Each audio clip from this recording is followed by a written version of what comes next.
Mensuration topic నుంచి CGL tyre 1లో అడిగిన ఒక క్వశ్చన్ చూద్దాం.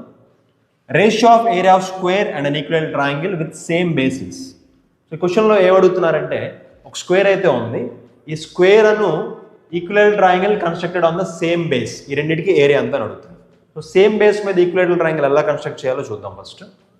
So let us say this square is having what is ABCD and ఈ సైడ్ని మనం A అనుకుందాం, small a, okay.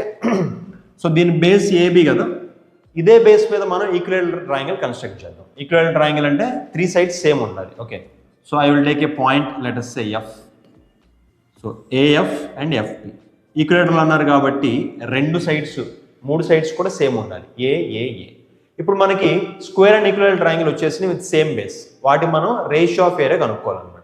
So square and triangle అని అన్నారు కాబట్టి ఫస్ట్ అయితే స్క్వేర్ ఏరియా ఎంత అవుతుంది, సైడ్ A కాబట్టి A² is the area of the square. Next equal triangle area ఏమవుతుంది, √3/4 సైడ్ స్క్వేర్ అంటే A², ఓకే. సో ఈ రేషియోని మనం సింప్లిఫై చేస్తే సో 1:√3/4, 4 ఇటు పక్కకు వచ్చేస్తే 4:√3. This is the answer.